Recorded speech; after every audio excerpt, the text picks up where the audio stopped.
ओम शांति।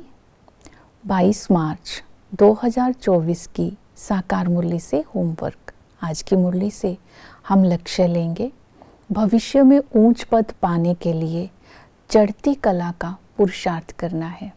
चढ़ती कला का पुरुषार्थ करने के लिए विशेष अटेंशन देंगे याद के ऊपर, धारणा के ऊपर और सेवा के ऊपर। याद की भिन्न भिन्न युक्तियाँ आज की मुरली में बाबा ने बताई। याद का आधार है अंतर्मुखता। अंतर्मुखता का अर्थ है बाहर की बातों में ना जाना, अर्थात बहुत कम बोलना। अंतर्मुखी होंगे तभी आत्म अभिमानी बनेंगे, देही अभिमानी बनेंगे। देही अभिमानी बनने का अभ्यास धंधा धोरी करते समय भी रखना है, करते रहना है। अंतर्मुखी बनना और देही अभिमानी बनेंगे तब बुद्धि का योग बीज रूप बाप के साथ लगाकर आत्मा को पावन बनाकर चढ़ती कला का अनुभव करना है। तो ये विधि बताई योग की, इसी को ही योग बल भी कहते हैं। दूसरी विधि बताई निरंतर याद के लिए जो वायदा है बाप के साथ, तुम ही संग बोलूं, तुम ही से सुनूं, तुम ही संग खाऊं, तुम ही संग बैठूं। इस वायदे को भी कर्म करते समय सदा ही स्मृति में रखना है। ऐसा नहीं है कि तुम ही संग बैठूं का अर्थ है कि मधुबन में आकर बैठ जाना। बाबा ने कहा यहाँ तो 8 रोज काफ़ी है, लेकिन इसके यथार्थ अर्थ को समझकर बाप की याद में रहना है। तीसरी विधि याद की बताई संबंध। संगम पर बाबा ने कहा अपने को आत्मा समझ बाप को याद करना है। आत्मा के सारे संबंध एक बाप के साथ हैं।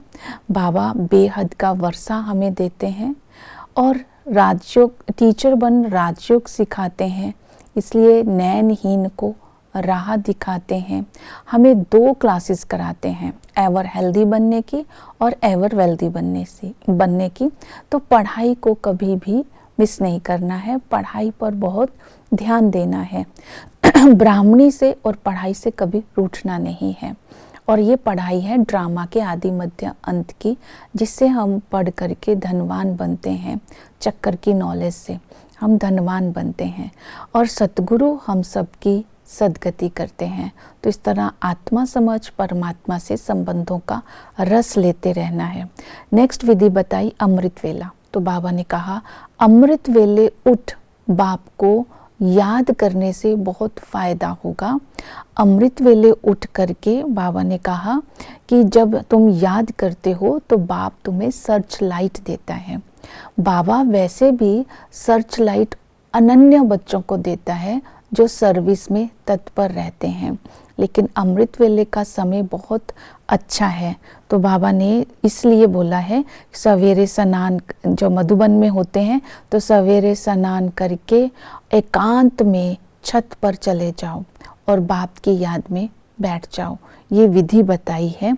तो बाबा की जो खूबियाँ हैं वो आत्मा के अंदर आती जाएंगी। तो इस तरह आज बाप के सम्मुख बैठने का बार बार अभ्यास करेंगे और अमृत वेले जब हम बाप के सम्मुख बैठते हैं तो आत्मा रिफ्रेश होती जाएगी। तो ये विधियां हैं याद की। याद होगी तो धारणा भी होगी। धारणा के लिए मुख्य अटेंशन रखनी है दत्तात्रेय के मिसल सबके गुणों को उठाना है, अर्थात गुणों को धारण करना है। अपने अंदर से अवगुणों को निकाल देना है, उनसे मुख मोड़ लेना है। क्रोध और लोभ, काम, ये बड़े शत्रु हैं। इनसे बाबा ने कहा इनको अपने अंदर से निकाल देना है। बार बार चेकिंग करनी है, मेरे अंदर कोई अवगुण तो नहीं है। फिर बाबा ने कहा पढ़ाई से कभी रूठना नहीं है और जो यज्ञ का भोजन है उसका महत्व देना है। यज्ञ की हर चीज़ की संभाल करनी है। बाप के यज्ञ से जो कुछ मिले उसे खुशी से स्वीकार करना है। कोई भी प्रकार की गफलत नहीं करनी, स्तुति निंदा भी सहन करनी है, अर्थात पवित्र भी बनना है। चक्र की याद से भी आत्मा पवित्र बनती है कि आदि में हम सतो प्रधान थे, आत्मा आर्य थी। आर्य अर्थात हर आत्मा सुधरी हुई थी, वहाँ एक धर्म था। वहाँ सतयुग में सभी आत्माएं दैवी गुण धारण किए हुए थी, और जैसे ही मध्यम में आते हैं तो उतरती कला हो जाती है। पहले सतयुग में विकर्माजीत थे, यहाँ कलयुग मध्य में आते हैं तो विकर्मी संवत शुरू हो जाते हैं। आत्मा विकारों के वश होकर के दुखी हो जाती है और यहाँ अनेक धर्म हो जाते हैं। और संगम पर ब्रह्मा के तन में वानप्रस्थ अवस्था में शिव बाबा प्रवेश कर हम ब्राह्मणों को रचते हैं और हमें पुरुषार्थ कराते हैं। हमारी चढ़ती कला का पुरुषार्थ करा के हमें भविष्य में ऊंच पद प्राप्त कराने की विधि बताते हैं। सर्विस करने के लिए बाबा ने कहा पहले स्व का कल्याण करो, तभी तुम विश्व का कल्याण कर सकते हो। सेवा के लिए विचार सागर मंथन करना है, भाषण को पहले लिखना है, फिर उसको ओरली सुनाना है, उसके पॉइंट्स निकालने हैं।